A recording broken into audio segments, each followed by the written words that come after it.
उत्तर प्रदेश के विभिन्न बोलियों को, भोजपुरी, अवधी, ब्रज और बुंदेलखंडी को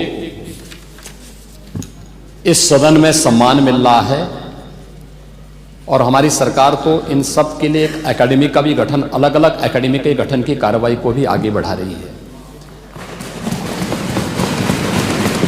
ये सभी हिंदी की उपभाषाएं हैं, यानी हिंदी की बेटियां हैं। भाषा की समृद्धि के आधार हैं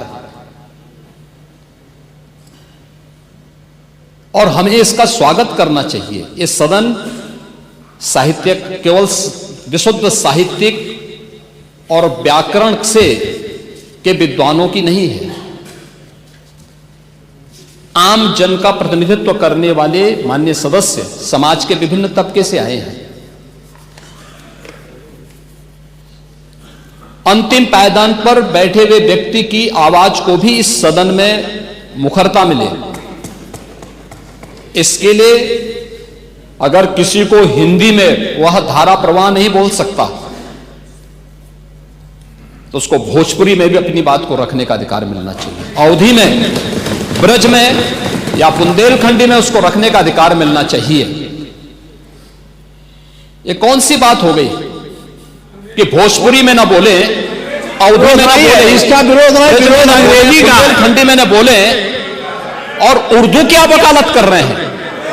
ये बड़ी विचित्र बात है। आप मुझे बताइए, मैं इसीलिए कहता हूं कि आप समाजवादियों का चरित्र ही इतना दोहरा हो चुका है, इतना दोहरा हो चुका है कि अपने बच्चों को भेजेंगे इंग्लिश पब्लिक स्कूल में और दूसरों के बच्चों को बोलेंगे कि एक गांव के उस विद्यालय में पढ़े जहां संसाधन भी नहीं है। ये दोहरा आचरण और जाकी रही भावना जैसी प्रभु मूर्ति देखी दिन तैसी, यह तो आचरण आप लोगों का है।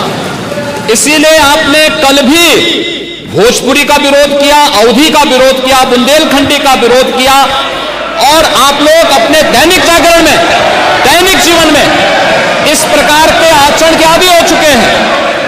और इसलिए अध्यक्ष जी, इसका अभिनंदन हम लोग करते हैं और इन बोलियों को सम्मान मिलना चाहिए। इनके संरक्षण के लिए ही हमारी सरकार भोजपुरी एकेडमी का गठन कर रही है, अवधी एकेडमी का गठन कर रही है संत तुलसीदास जी के नाम पर। इसी के आधार पर ब्रज भाषा इतनी समृद्ध भाषा है। सूरदास जी ने अपनी सभी रचनाएं उसी भाषा में दी हैं। संत तुलसीदास जी ने अपनी कालजयी रचना रामचरितमानस, जो इस सदन में ही नहीं, उत्तर भारत के अंदर और भारत से प्रवासी हुए जितने भी ऐसे लोग हैं जो मॉरिशस में या दुनिया के फिजी में या दुनिया के किसी देश में गए, उनके संकट काल में रामचरितमानस ही तुलसीदास जी का अवधी भाषा में रचा गया, रामचरितमानस ही उनका सहारा बना था। और आज जब उसको सम्मान मिल रहा है तो आप उसका विरोध कर रहे हैं। बड़ी विचित्र सी स्थिति है। आप हर अच्छे कार्य का समाज, आज के यही ढोंग है आप लोगों का, यही ढोंग है। हर अच्छे कार्य का आप विरोध करेंगे, हर अच्छे कार्य का आप विरोध करेंगे। हर अच्छा कार्य जो प्रदेश के हित में है, देश के हित में है, आप उसका विरोध करेंगे। और मुझे लगता है इस प्रकार के विरोध की निंदा होनी चाहिए और हम इसका समर्थन करते हैं जो उत्तर प्रदेश की बोलियों को सम्मान मिल रहा है। मैं आपका धन्यवाद करूंगा और विधानसभा सचिवालय को इस बात के लिए धन्यवाद दूंगा।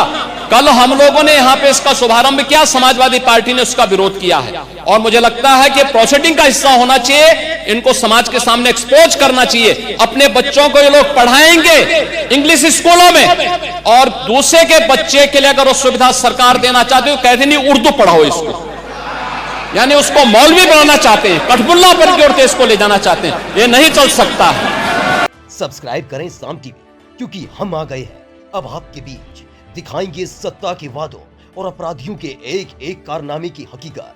और हाँ, अगर आपके पास भी हो कोई ऐसी खबर तो कमेंट करके हमें बताएं, क्योंकि बिना डर और दबाव के हम दिखाते हैं हर एक खबर डंके की चोट पर।